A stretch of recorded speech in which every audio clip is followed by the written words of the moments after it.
Hello everyone, welcome to the show. Today is a very special one. I am so excited about our guests for today. They're getting settled right now, so give them a second, but let me give you a little intro to what you're going to have today. We've got Jecklin and Dani from Once Upon a Dollhouse. They also have a podcast called Doll Talk, and these are the social media besties. Like if you want like a picture perfect example of what best friends are, this is them. So Jecklin and Dani, yeah, we're gonna bring them up on screen in just a moment here. Yeah, actually they look really good, so let's bring them up and make sure that we've got their sound too. They just jumped in from like a very quick hi guys. Hi. All right, awesome. So are we in the shot together, or do you need us to move? No, you guys look fantastic. Okay, good. And you sound good too, so this worked out pretty well. Oh, perfect. Awesome.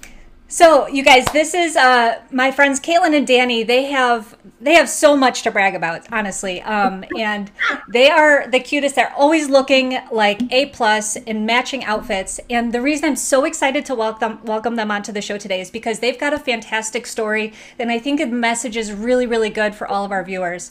Jecklin is pregnant, and I think it's about 7 months you're in, right? Is that right? Oh yeah, show us the belly. Yeah, beautiful.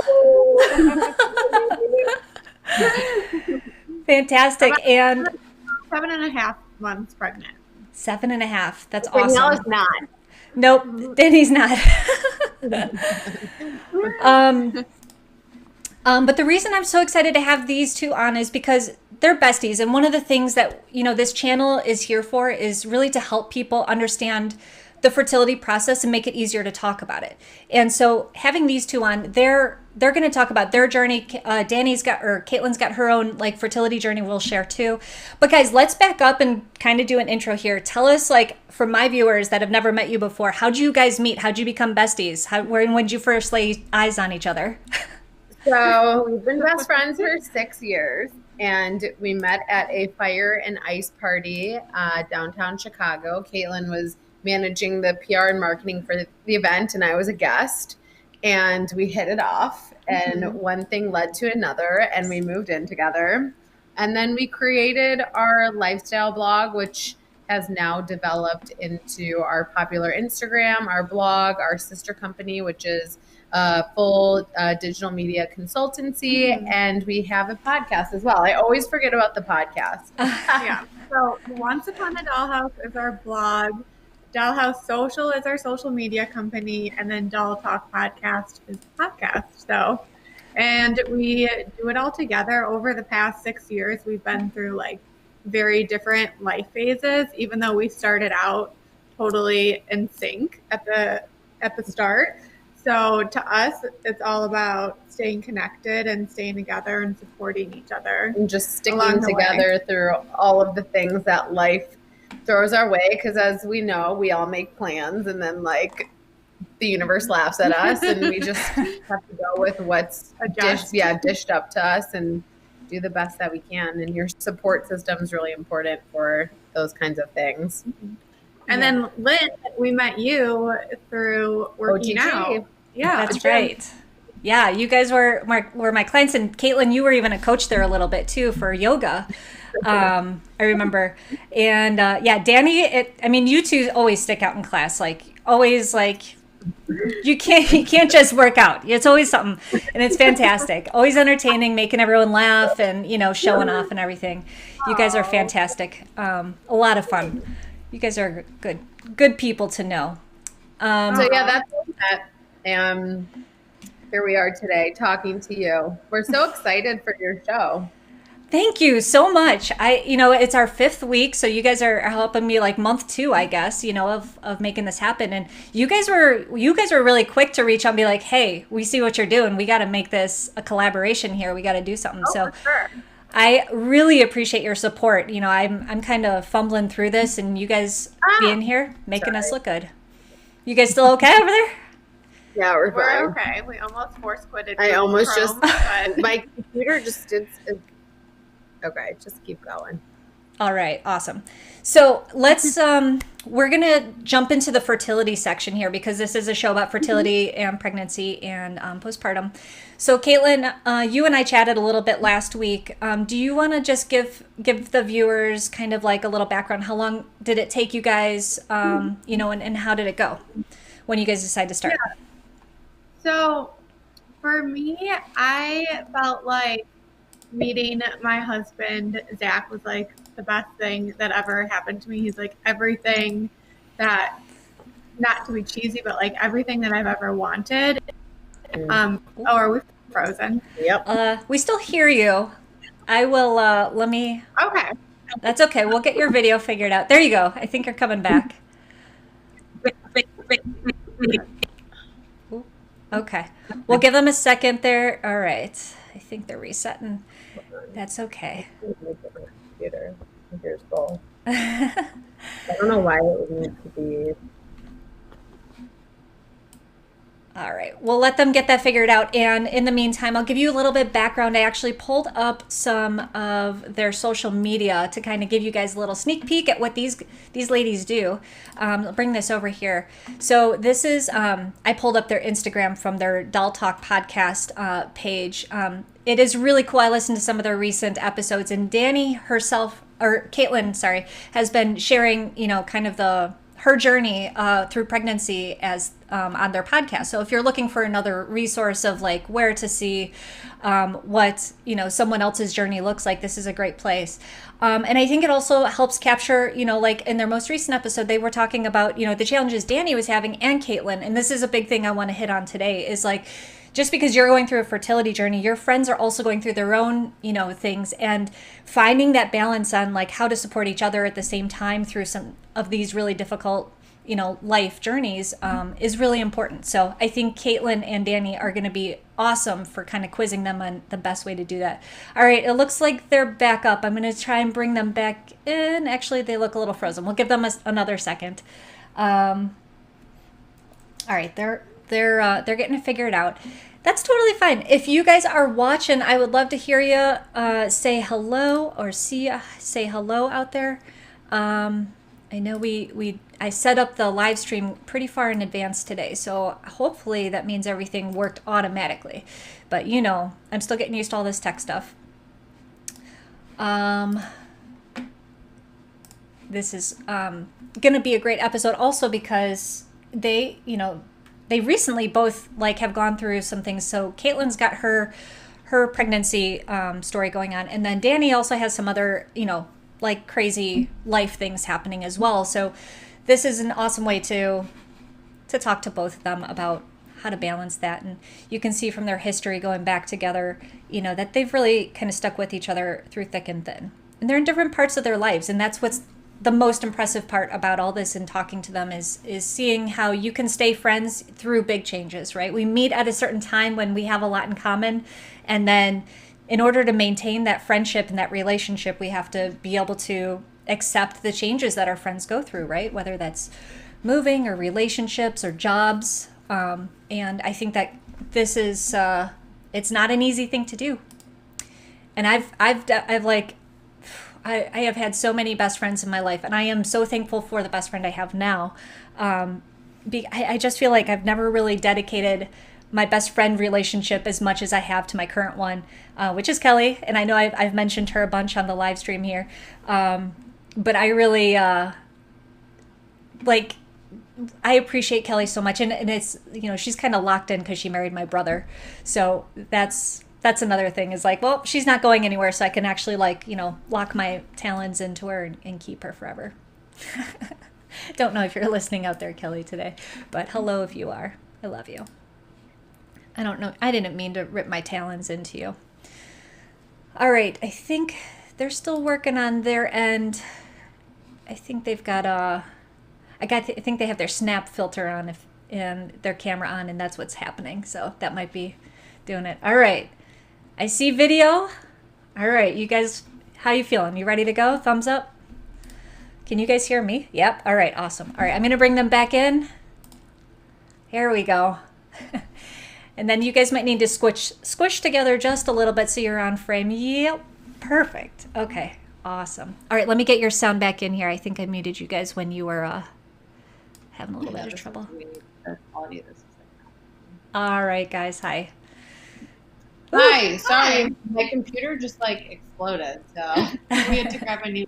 So we're on our second computer. All right. All right, that's where no worries at all. It gave me an opportunity to kind of introduce you guys more and kind of set the stage for what we're talking about today. So no worries. Okay.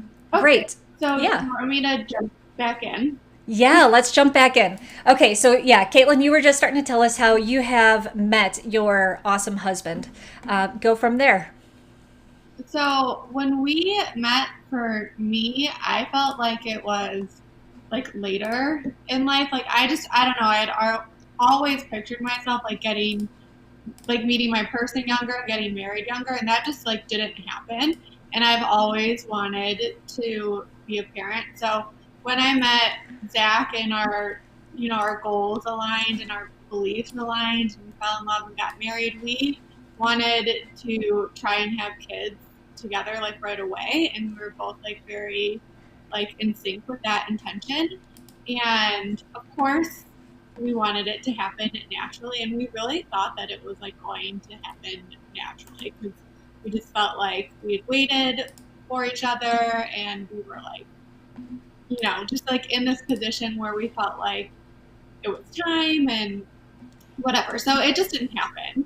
And we tried naturally for a year, and then we did some like holistic things as well. So I worked with like a Reiki practitioner, and I did acupuncture, and I changed my diet, and I changed like my whole like workout routine, and it just didn't happen. So then after a year, we started seeing a Western medicine doctor, and I personally like didn't know this, but maybe other people do. There's a lot of testing involved before you actually start fertility treatments. Mm-hmm. Yes. So that also just felt like an excruciating, like long time. And then when we started fertility treatments, it was like in the middle of COVID. So we have never like done any dance together. And like since like we like still haven't been to the doctor together. He's never seen like an ultrasound in person. But we're, happy to be on the journey together and be where we are now. And that's where we are. So for our fertility journey, we did like all the testing, found out some things about myself that like I didn't know, but we had what's called unexplained fertility, which is more common than I think people know. So we ended up doing, I went on Clomid, and then we did an IUI, and our goal was to do 3 rounds of IUI and then move on from there. And it took on the second round, and actually this is kind of a funny story. So when I was going to tell my husband that we were pregnant, he had like a golf tournament, and I was like, okay, we'll talk about it later. But I came up with this like whole surprise for him. So like Dani actually knew before him because like obviously I had to spill the beans. I'm not surprised. So. I'm not surprised at all. It's almost like, knowing you two, I'm like, I'm not surprised that you'd want to work together to put together the cutest little way of telling him. That's awesome. And then she helped me figure out like how to set up like a camera and secretly record him and like all the things. Oh, I love that.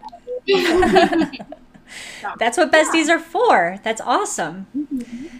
That's when Bert and I did our first round of IUI, we took the phone call at the same time. So you found out by phone, or how did you find out that you were pregnant? By phone, of course. I was going to make a joke. I could say a pigeon. A stork. Stork dropped the note off. Yeah. Kind of like an owl, Hogwarts owl. Sorry, I don't know if you guys are into Harry Potter. I don't know. I am. That's a great story, and it's really nice that it worked on your second IUI. Gives us a little bit of hope. Bert and I are in the middle of our second IUI right now, so I can relate a lot to your story. And next up for us is IVF. So hopefully we get lucky like you guys did and have a healthy pregnancy. So too. Thank you. That's the whole. I mean, when we talk about what we do for Once Upon a Dollhouse and sharing things that are uncomfortable, of course, we're like welcoming some like opinions and things that aren't always welcome. But to us, if we could help one person feel more comfortable on the journey that they're on, then that's like what it's all about. And that's kind of what pushes us to keep sharing all of our stories. So. And it was like so meaningful to me when I had people reach out to me and tell me their stories as well, because it can be a very isolating world. So any community that you're able to create around it and we're able to create around it, we're here for that. Mm-hmm. Yeah, 100%. And I appreciate you, Caitlin, too, because you even reached out to me with your notes and messages, and it meant a lot to me too, especially, because you're. When you go public about all this, it's interesting. Like you just said, a lot of people reach out with support and like they start pouring their hearts out to you. Like, I can't tell anybody else this, but I feel comfortable telling you this. And you guys might get this from, I mean, you guys have an open door policy with Doll Talk and, in general, you say that, in your podcast. So like you welcome people to actually reach out to you and like just spill it all. It's like, whoa, do you ever feel like that's a lot of responsibility to like respond to those people or anything like that? No, we love it. No. Yeah. I mean, it's important to try to add some normalcy or like normalize what's going on, because majority of women I know aren't getting pregnant like our 20-year-old moms did. Yeah. It's just not happening the same way for whatever reason. So it's actually more often people have a fertility story now than like, oh, we got pregnant the first time we had sex married. Like, so it's unfortunately super common. I agree with you. And I think that, the more that we talk about it, and more that we normalize it, people will start their journey sooner, or at least start it like a few steps ahead of like when I started it. I tried for an entire year before I finally asked somebody for help.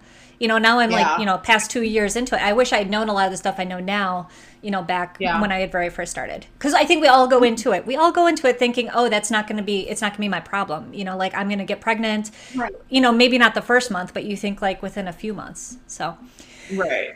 So so hey, I think we have a few more viewers. So hey guys, if you're watching out there, feel free to say hi. Let us know you're there. And if you have any questions for Caitlin and Dani, feel free to drop them into the comments, and we'll definitely include them in our show today. So Dani, let's focus on you for a minute here. So when Caitlin started, like when did you know that Caitlin was starting? Did she tell you right away? And like, was that a weird? How was that talk? How was that? I'll just leave it there. How'd that go? Like, hopefully I come back from my honeymoon pregnant. Okay. And I was like, hope so too. Gotcha.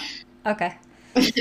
Like, you have to support what your friends are going through 100%. So, I mean, and then it's not just like, oh, I tried and I couldn't. There's like a lot that goes in the in-between story. Like, the opposite of like my period, and I'm super excited, and she gets the period and she's like, not happy because of this. Right. So there's a lot of like differences, and you have to like really put each other in each other's position and situation and understand.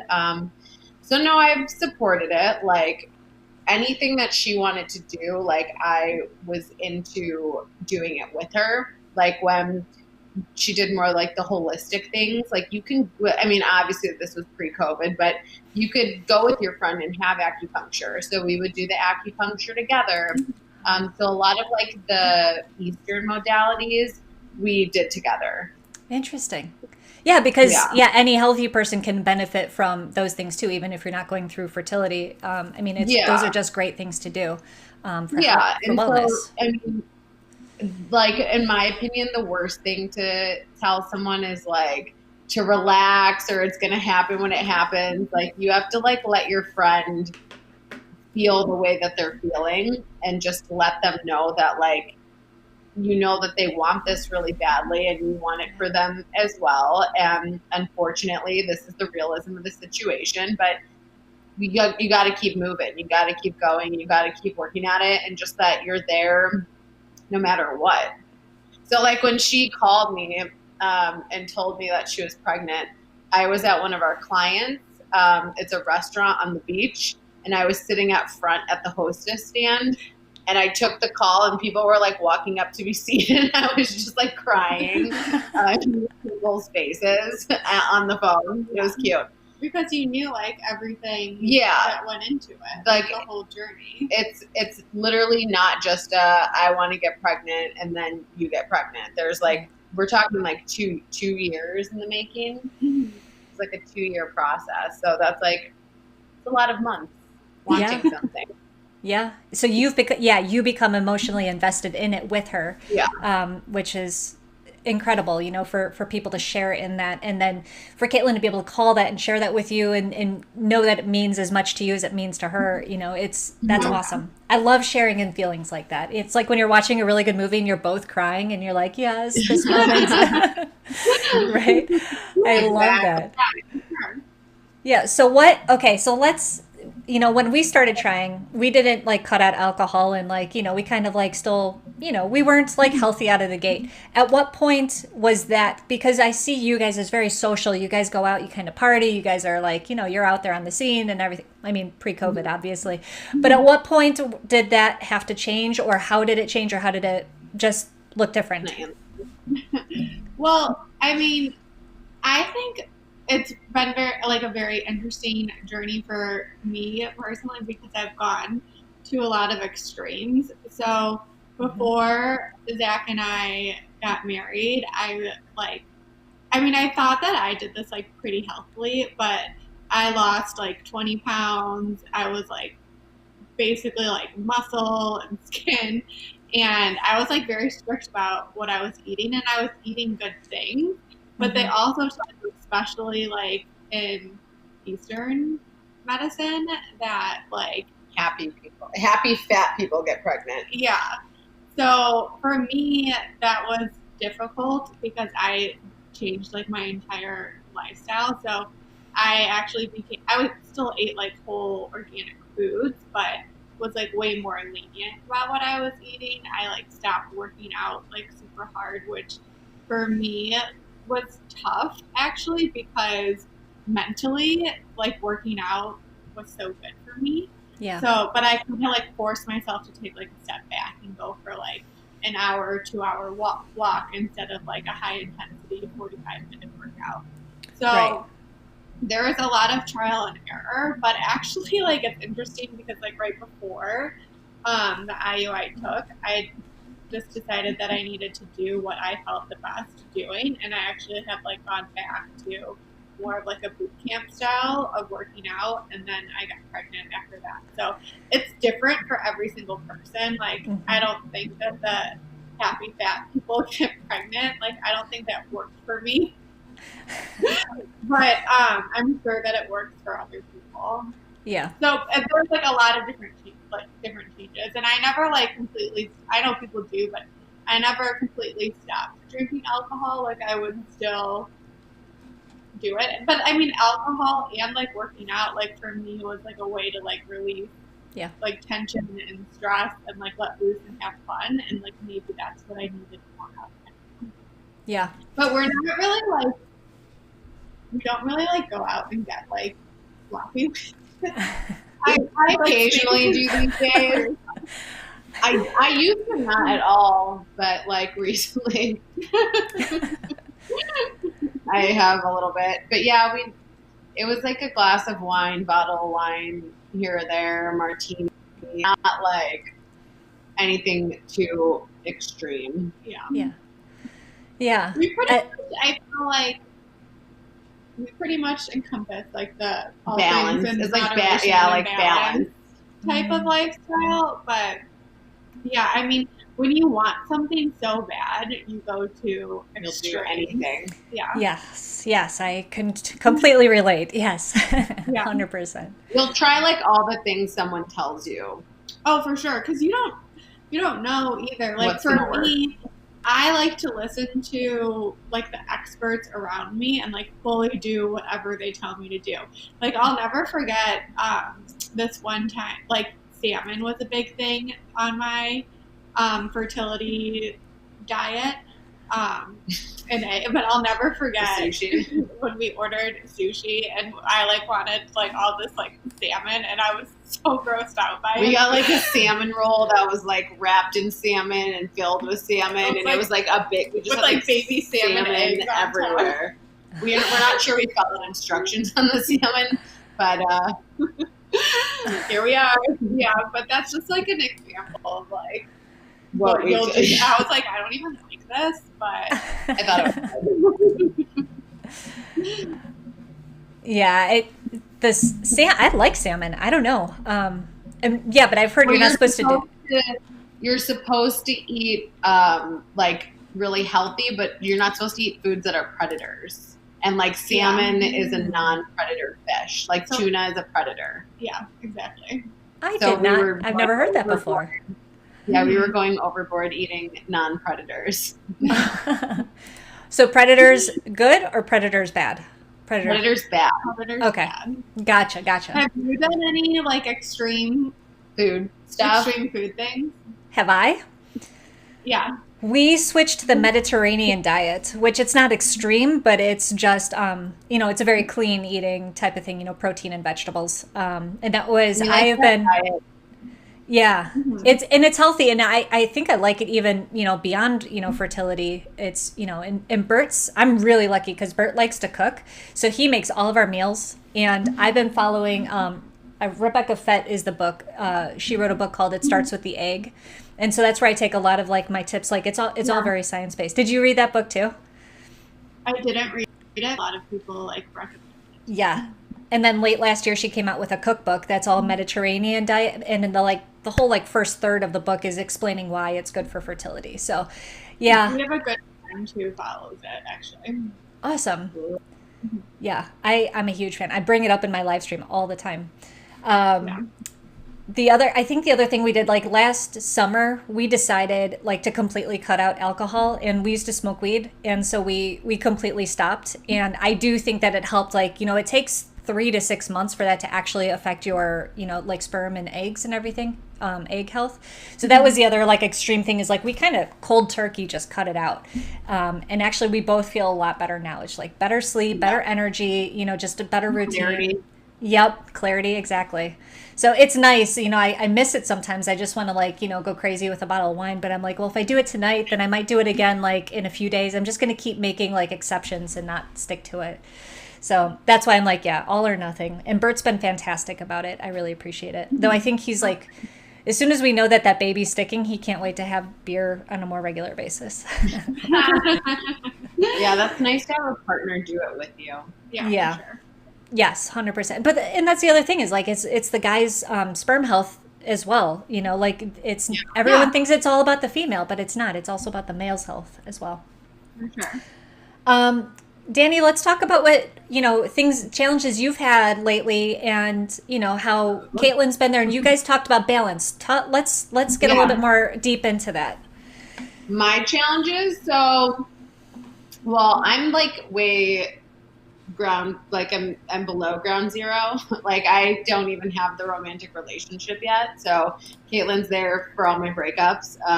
My dog died. Caitlin's been there for that. So those are my challenge. My challenges are much different than Caitlin's. Well, we actually just had a very interesting thing that we just came from. So Dani does have a little health thing right now with this we're not sure exactly what it is. It's a vein. I have a vein issue. Yeah. That's all I know. I'm waiting for the doctor to call with results from an ultrasound. Yeah.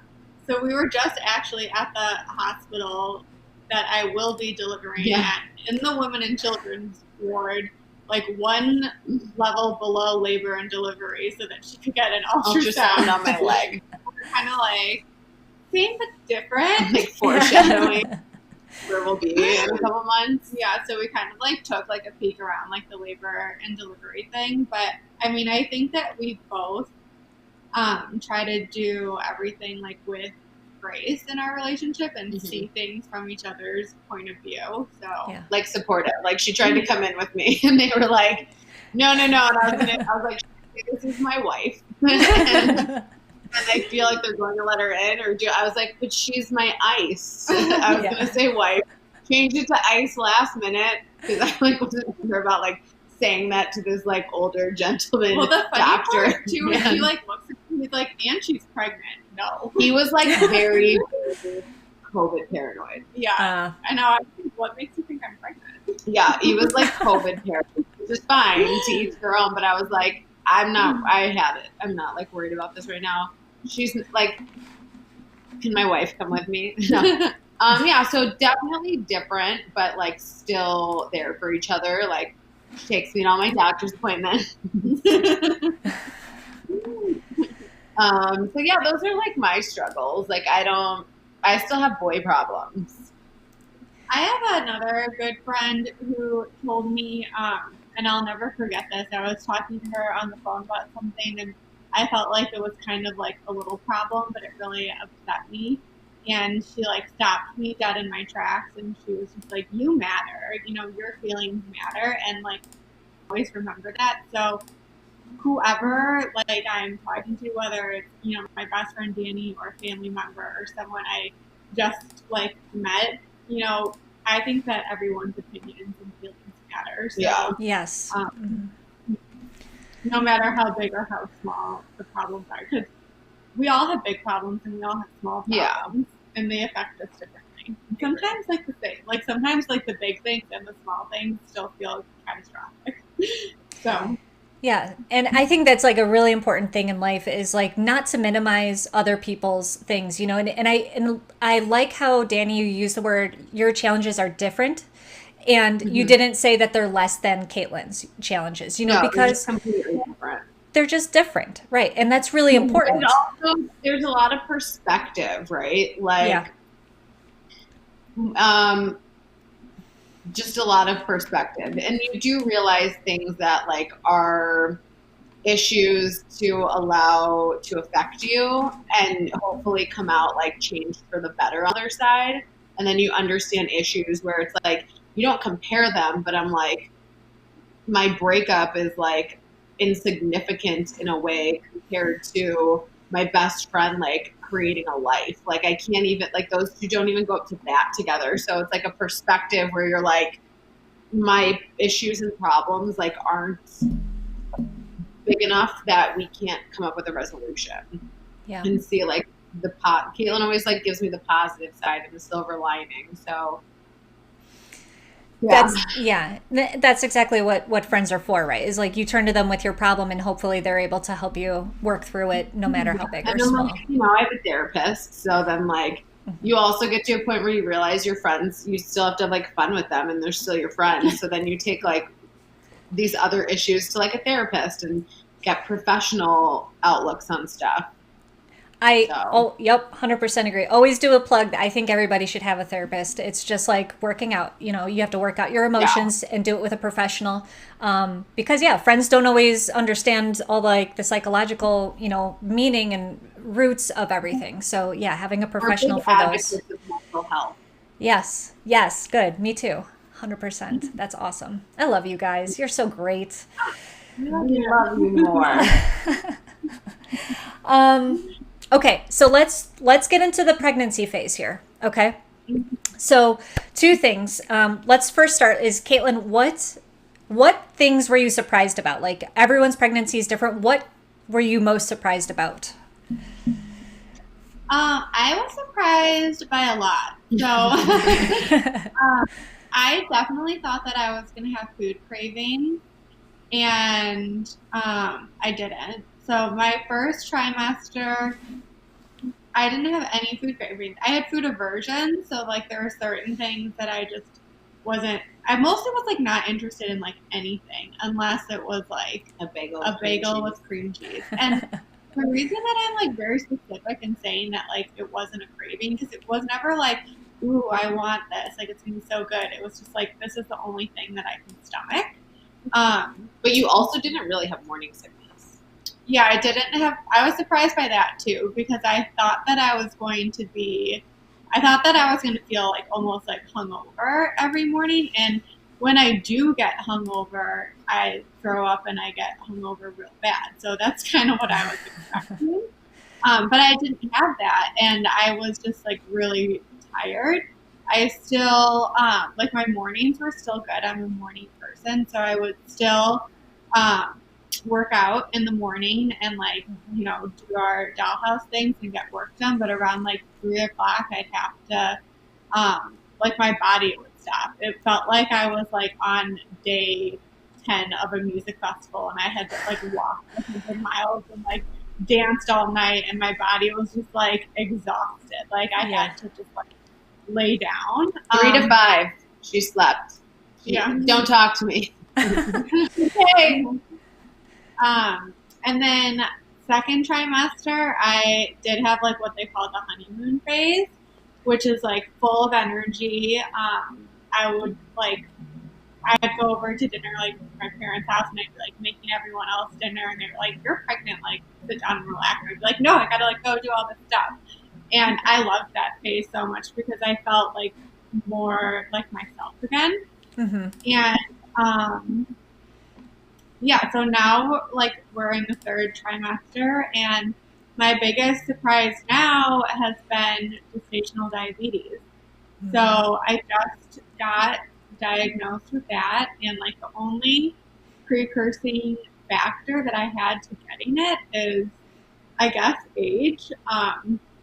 So that's like a new hurdle that I'm dealing with, but I definitely in my head thought that I was going to have like this like amazing glowing pregnancy and was going to be like the annoying pregnant girl that just loved being pregnant so much, because I really do love being pregnant and like feeling the baby kick and like even seeing my body grow. Like I have like adjusted to that and embraced it really well, but so this one again just like threw me for a loop. Like you never know like what's going to come your way. Right. Kelly is watching and she relates to your food aversions. She said meat was her big aversion during her pregnancy. Meat's a big one. Yeah. So in my family, we like love to make soup, and at one point I did like soup because chicken story. I thought it would be comforting, and I had a rotisserie chicken in my fridge, and I actually called my mom and I asked her if she would. If I could drop it off and if she could make me soup because I wanted soup, but I couldn't look at this not like chicken. Oh, wow. So did she do it? Yeah, she did. She was like, God. "Oh my God, this is like the best thing about being pregnant. Like people will do anything for you when it comes to food. When it comes to food specifically." Yeah. My mother-in-law makes like homemade Chex Mix, and I just like casually like asked her for the recipe. And she's like, "Oh, you've been craving. I'll just whip up a batch right now." And like, she lives in Bloomington. She's like, "I'll bring it over." Oh my God, that's incredible. Dani, how have you done for that? Like, are you jumping in on those kinds of things too, or you're like, no, I'll let everyone else do it? Yeah, I have more food cravings than her. We always joke. I do. I'm like, I need a sandwich right now. She's like, "What?" I'm like, "I'm eating for 2."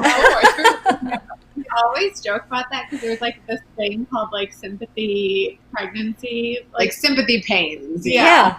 We always joke that Dani and my husband Zach get them both. Sympathy cravings is what we call them. I love it. Yeah, I mean, I get mad if she like carries stuff or you know all the things you would try to help your pregnant best friend do. I mean, you got to let her do her thing though. Right. Ultimately, like that's the other thing. Like I look at her and a lot of people treat pregnant women like they're like injured or crippled. So I kind of let her do her thing. And then if she like needs something, then I like step in and understand it. But I feel like a lot of people do treat pregnant people like they have a disability. So. There's actually, so I love everyone who got pregnant like right before me, even more. It's just like great like path that's been paved. There's this instructor on Peloton, Robin Arzone. She's just like a month ahead of me in her pregnancy, but she came out with like a whole series for working out, and her whole like motto is like focusing on things that you can do, because there's a lot of can'ts in pregnancy. So I like to focus on that as well, like everything that I can do. I love that. It's difficult, but I could still get it done. But Caitlin's like an exception to like pregnant people that I know, because unfortunately a lot of pregnant women have things that they can't do, don't do, won't do. Like Caitlin really pushes herself to like an extent where I'm like, I get to a point where I'm like, I'm exhausted. How are you still going? And like, I'm a weaker pregnant person than Caitlin, and I'm not pregnant. So that's not serious. I'll look at her and I'm like, how? Like, how are you still? We'll like work like a 12-hour day, and I'm like sprawled out, and I feel like I can't move. And Caitlin's like, okay, now I have to make dinner, and I'm like, okay, that must have been in the second trimester. I don't even know. Well, I mean, even in Orlando, I was more tired than you.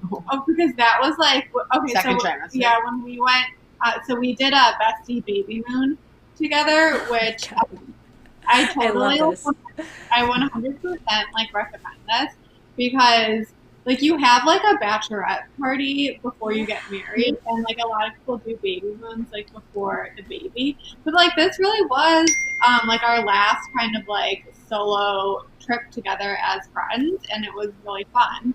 But the second trimester is like you have to go, because I had like tons of energy. We went to Disney, went to the pool, did all the things. You have to like have like enough bump that people know that you're pregnant. Yeah. But in the second trimester, at least for me, I know it's different for everyone else, but I had so much energy and I was so happy, and you like feel like the baby kick during that time, so you also have like an extra little high from that. Yeah, magical. Oh, I love that idea of doing a bestie baby moon. You're right, absolutely right. Like big milestones in life, you celebrate them by bachelorette party and everything. And there's ways to like do it COVID friendly at this time. So like we rented a house. Yeah, we recommend renting a house. Okay. If you're not, pregnant women are at higher risk, right, for COVID. So you just rent a house, and then that way there's not a lot of people in and out, and it's more private. Yeah, you cook your meals. But like we had a pool. Yeah, you have a pool. You're like on vacation. Yeah. I love that. I love it so much. And did you guys go with a group, or was it just the two of you? Well, it was us, and then our photographer. Our photographer, Caitlin's husband. Yeah. So group. Gotcha. We had a lot of alone time. Yeah, we just wanted to be with each other. Because the guys had to work, so we like went shopping. Yeah, we got to like park in the pregnancy spot. Awesome. That's awesome. That's what it's all about, right? Oh yeah. Not everybody has those actually, so when you find it, it's like exciting. It's like gold. Yeah. Yeah, I don't see them very often, so that I'm going to look for it, though, when it's my time. I'm only going to places where I can park in front. Though Bert says that with his last name, with the Hicks last name, it comes with the luck of always getting the front spot. He's always bragging about this. I don't know. It's a weird thing. I haven't fully taken his name, so maybe that's why I don't have all the luck, but whatever. I know. Let's not get into that. Back to you guys. I know. Maybe want you to do it? He does, and for our 1-year anniversary, it's paper, and I even filled out all the forms. I did all the research on everything I had to do to change my name, and I filled it all out, put it in an envelope, had stamps, and I never sent anything in. You know what? They actually make it very difficult for you. It is so hard. It's so much work. And then, like, if you want to, like, change your name on, like, your car title or your house title or anything like that, like, it's a house mortgage, it is so much work. Yeah. And I'm like, forget this. Got my name changed with the airline, and I don't know why it was so hard. I was like, but my name is not Caitlin Campbell anymore. Like, you have to change it. I had to bring, like, an expired passport to, like, get on a plane. Oh my gosh, that's annoying. Yeah, that's another thing. Yeah, if your ticket doesn't match, your passport or your ID, oh, what a pain in the butt. Kelly's asking, do you guys have any funny nesting stories? I don't know if I like really hope that I fully get the nesting gene. But like decorating and planning the nursery is really fun. So we're kind of like still in the midst of that. Like the painting and the wallpaper is up. My husband and I like hung wallpaper ourselves, the peel and stick. I don't know if you've ever done that, but it's not easy. I have not, but I've seen a lot of friends. It's very popular in nurseries and it always looks super cute. Yeah. How'd yours turn out? It's up and it's so cute. But getting it up, it took like over 6 hours. And my husband like hung it all, and I had to say like if it was straight, if it needed to be like redone, which I didn't like that job either. But it's a lot of pressure to get it straight. Yeah, everything's ordered. Now I'm just like waiting for it to come in. And again, there's like the COVID situation with everything, so it's taking a little bit longer. Yeah. But yeah, I don't know. I wish I had more of like, I wish I was just like organizing little tiny nooks in my house, but I'm not. Yeah, that's a thing. It's like you always intend to do these little things and then everything else comes up in the way. And you only end up doing those projects when there's like a task that you have to do that you really don't want to, right? That's when things get organized. At least that's how it is for me. Yeah. Dani, have you been helping with the nursery and decorating and stuff? No, I would think that you guys would like have that style like thing together going on. Isn't like that. I'm not into like, I want to say arts and crafts, but I don't know if that classifies as an art and craft. Or interior decorating. Yeah, I mean, I'm gonna let her and her husband do that. Gotcha. I'm just not into that kind of thing. Yeah, gotcha. Have you been tasked with a baby shower or anything like that? Yeah, we have the baby shower coming up. So I'm like, Caitlin's cousin is planning it, and then you guys are planning it together. Well, I can't like take that much responsibility because like I don't have like the time nor the bandwidth to like really plan this. So I'm just like working in like sponsorships and deals for the baby shower if people want to like work together for it. That's like my contribution. So like I've like gotten things for it, but as far as like I'm not like setting it up and like I'm so kind of sure, yes. You've got a big part in it, yeah. I mean, for you guys, because you know your brand is you guys and your stories that are currently going on. So you're doing a really big part in that. You know, as her best friend, you know, in making sure that that part of the story is like really well represented. She planned like the whole. She planned like the whole like baby announcement and photo shoot and the gender reveal So that was a big project. So I did those. And then the baby bestie photo shoot too. That was awesome. Yeah, that was the announcement. Oh, okay, cool. So that was like a lot of moving parts too. And we had our photographer fly in from LA. So it was a lot of moving parts for those two things. So, but like my inbox right now, my personal emails, all like bachelorette parties, weddings, and baby showers, and I'm just like, like I want to slow down, but it's just still going. Yeah. Are those invitations to attend them or invitations to help produce them? To attend. Those ones are attend. Caitlin's I help produce. Yeah. Those I was like I was asked to fly out to help my friend pick out her wedding dress, but and I've been asked that a couple times by girlfriends, but the only dress I've been a part of is Caitlin's because I travel so much as it is. It's just like a lot for me to go for like the engagement party, the dress pick out, the bachelorette party, the wedding. At some point I have to be like, I'm going to go on a trip that I want to go on. Yeah. I'll see you at the wedding.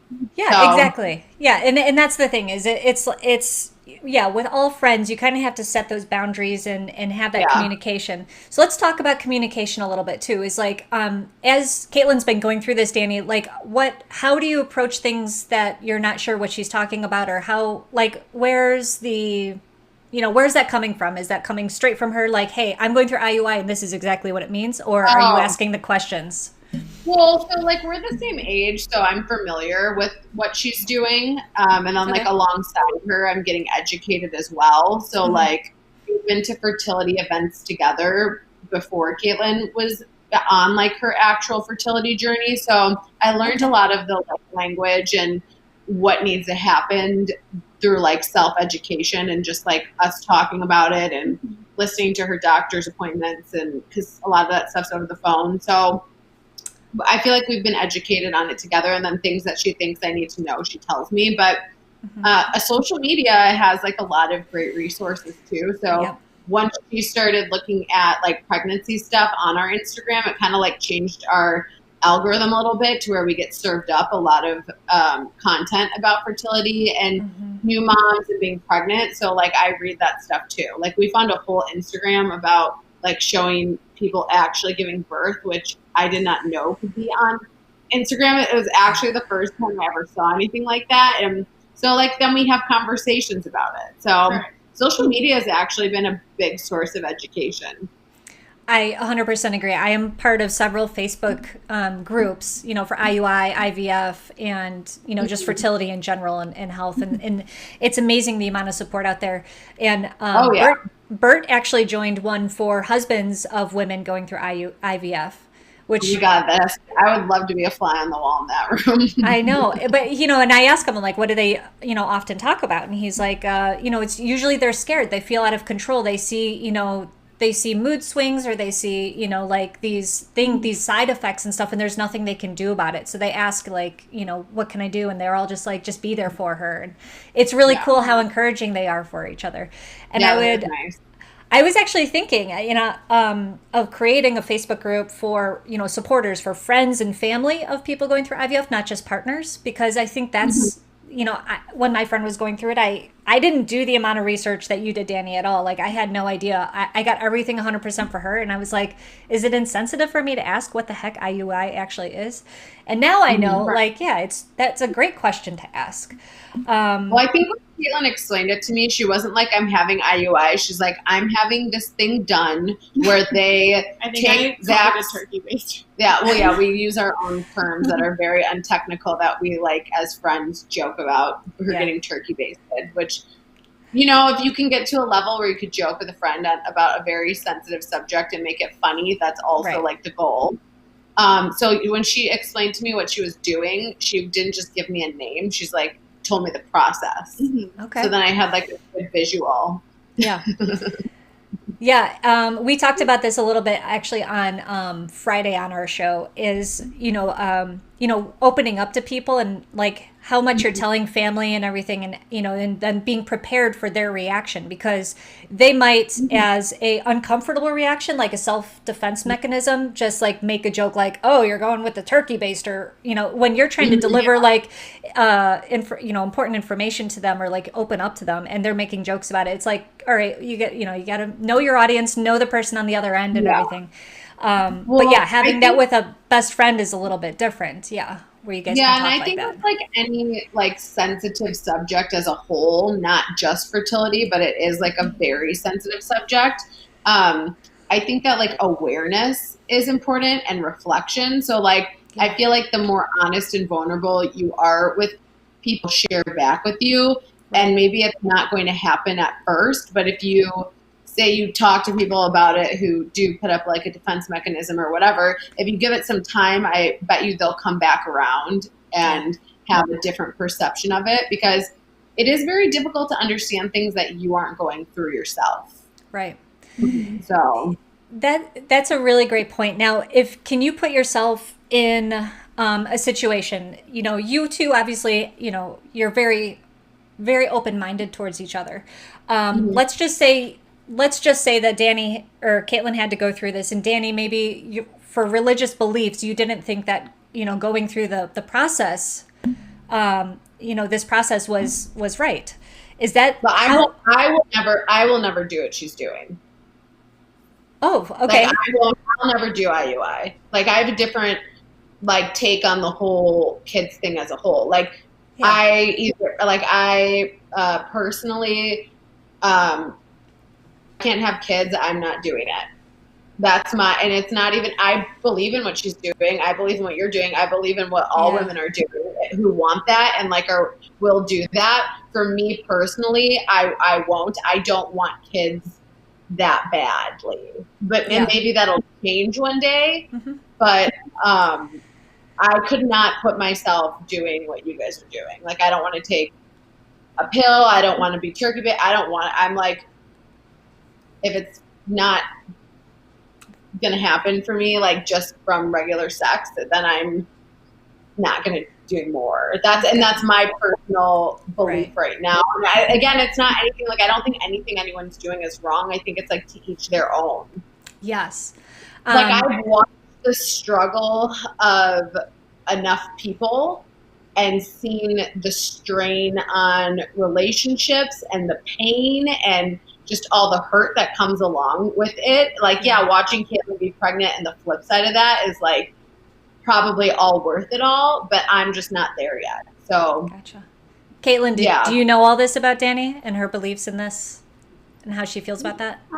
Yeah, kind of. I mean, I think that I want to see like what happens with Dani's life as it like continues to unfold. Yeah. Always allowed to change her mind. But I think that like one day Dani would be a really great mom. So I mean, I don't think that I wouldn't be a great mom. I just think that like I'm getting older. I don't even have like my mom wants me to like freeze my eggs. That's like the new, not only the why are you single question at the holidays. She wants me to freeze my eggs now, and I'm like, that's very. I'm way behind in the like relationship department. So like, what am I gonna like start having my first kid at 40? Like, I gotta know the person that I should already have. But like that base relationship isn't there for me. And again, I'm not gonna force anything. And it's just way different for me than for people who are married and trying to conceive. I can't even like get there in my mind right now. Right. But you find a way to be there for Caitlin anyway in hers. And like, was there ever a point when you were like, Caitlin, you're going to go through a lot of struggle. Are you sure you want to do this? Like, did you ever have that talk with her? I didn't know. You don't know how much struggle someone's going to go through. You're in it. And that's when you like realize it. Like, we didn't know what this was going to, I don't think any friends know what it's going to be, but if it's something that someone wants and you know the passion that they have for it, then you support what they want. Yeah. So I had no idea how upset she would be during certain parts of this, but she stuck with it. They did what was best for them. And in the end, they were blessed with starting their family, which is like the goal. So I think everyone gets there differently. Yeah. Along the way, I don't know if you got to this point at all, guys, but on a lot of the boards, they have like these cute T-shirts and like, these little like signs and everything that they do, for, Instagram and everything like that they do for like transfer day and everything. And IUI, it's not as popular as like IVF, but did you guys do any of that? Did you gift her anything along the way, Dani, that was like, I don't know, like. We give each other gifts all the time. Yeah. So I'll just 3 gifts ago was your IUI present. No, I mean, I think that like, for like going into the IUI, like I don't know, like I don't like anything that could like jinx something, so I think that almost would make me like uncomfortable. Gotcha. I wore a necklace that was like given to me by my godmother with like a snake on it that represents fertility. Oh. But like other than that, like I think that I don't know. I think that might make me uncomfortable personally, but that's just like a personal thing. Yeah. I mean, we'll definitely do like a lot of celebration when the baby's here. Right. You're all about that. I think it's about getting to that like that like destination that we're like focused on now. Yeah. IVF also, and I mean, I could see like why it would be different for an IUI versus an IVF, just because IVF is like much more invasive. You're putting your body through a lot. The hormones are nuts, even just on Clomid alone, which I'm on day 4 right now, and like it was hard today to get out of bed. It is like I can't wait. I hate Clomid. I hate it. I don't know if you Yeah. had side effects, Caitlin, but I have hot flashes and just feel like blah. You do a little bit. I don't think You just I like were had scattered. You were just Scattered. Yeah. That's what I think I remember the issue being with Clomid. Yeah. Is like you already have like what would be like the pregnancy brain, but you didn't have hot flashes. Yeah. My hot flashes were only like, they're very brief. And I don't know if you saw, but I went and I jumped in the snow and did a burpee and then I was fine. Oh, I did. I loved that video, but now I'm glad I know the hot flash behind it. But you may have twins. That's true. That's like the bright side of Clomid. Then I might have twins? Gosh, Yeah, no. that's what people think it to have twins. I do That's not like- want twins. It's not a plus sign. Yeah, I think it totally is. It's a big, you have to like sign papers and everything saying that you would be okay with having multiple. Yeah, did you have to Right. sign that? I think that there was, yeah, like the waiver of that and stuff, but yeah. But they also won't do it if, like, I had only 4 or 5 mature follicles. And I think if you're over that, then they're like, we're canceling this cycle because they don't want the risk to be that high. But That's yeah. true, yeah. Yeah. You don't Oh wanna my be gosh. out Yeah. Bert's watching. Here he goes. Yeah. He's all about the twins. But that's because he's from Minnesota and they have the Minnesota Twins. But I don't want that to be a sign. We've had the twin talk a couple times and no. He's excited and everyone's like, "Oh, well then you'll be all done. You know, you have to carry it once and then you're done." No. Right. I don't That's want just me getting myself though. One would be wonderful. Yeah. I put myself in the twins' shoes and I'm like, I would hate it if I had a twin. I would be like, I would kill my twin if I had one. I'm pretty sure. I'd be a murderer. Oh my God. Bert's so I funny. always hold back like whatever we were blessed with, you know, we'd be happy to have. But he also expressed to me that if we had twins, he would be worried about them being too competitive with each other. Oh, really? Yeah. Well, yeah. That's a good point. Right. Well, guys, this has been really awesome. Do you like on, I guess, kind of like parting words, advice from best friends that have gone through this journey? What are maybe top couple tips that you can give people, that are trying to support their friend as they go through this? I think like actually on the flip side of that, I think that like you get out of every relationship what you put into it. And I do think that it's very easy for someone who is going through a fertility journey or even pregnancy to be really focused on themselves, but also to open yourself up to your friends and your family around you and really listen to like what they have to say and what's going on in their lives and see how they like reciprocate to you as well, because in my experience I feel like you'll be welcomed more with anything that you're going through, and like being there for your friends with anything that they're going through can kind of help take your mind off of like the stress of the fertility journey as well, and you're being a good friend, so it's a win-win. Mm-hmm. Yeah. I think Dani? we have to stick together. That's like our motto from like 2020 till now. Like, gotta stick together, gotta ride the waves. Just stick together. That's like the big thing that we've been talking about lately. Yeah, and we've been like, I feel like we have worked on more and more our communication just because of what happened with COVID. Like, I think that we already had really good communication skills, but we are really big proponents of being honest with each other, and then on the flip side of that, just having grace for one another as well, and then just being conscious of that. Yeah. And I think that it is also important to enjoy everything, even if things feel like messed up at a certain time, because now that we're past the issue of the infertility and clearly now we're fertile, now that we're going to have the next set of issues with a new baby, so it's like you got to just kind of like also appreciate the beautifulness within like what feels like it hurts and could be like the end of the world right now. You're going to have a whole nother set of issues, and this is temporary. That's it's all temporary. Right. I love that. That is fantastic advice. You guys really have dropped some awesome nuggets of wisdom on us today, and I appreciate it so much.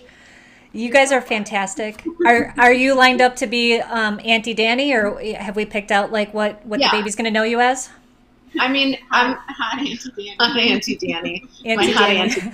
I mean, I think it's cute when babies like can't say like your name. So I have a cousin and his kids call me Auntie too, but they call me Auntie Dino because they can't say Auntie Dani. So I think like the kids like kind of also pick how they say your name. So I love however he says my name is what else except he'll probably have like a nickname for me of some sort. So it'll be fun. I'm so excited for you guys, and it's so cool to watch this journey with both of you guys going through it together. And hopefully we can check in with you again, as you get closer to the due date, and after the baby's born, and like do this again and see how that what your relationship's been through all this. I love diving into that and kind of giving people a perspective, because I think people get a little stuck in their own worlds and need a little bit of a push to get it right with their buddies. So thank you guys for sharing with us and for jumping on today. It was so nice to have you on the show. Again, guys, this was Caitlin, Jecklin, and Dani Sommerfeld from Once Upon a Dollhouse and Doll Talk podcast. I put links to all of their social medias in the description. Check them out. Subscribe to their stuff. Their podcast is a lot of fun, and it's just great to listen to them. Just be besties and like kind of listen in on what that's like. Thanks, guys, so much. Appreciate you coming by today. Bye, Lynn.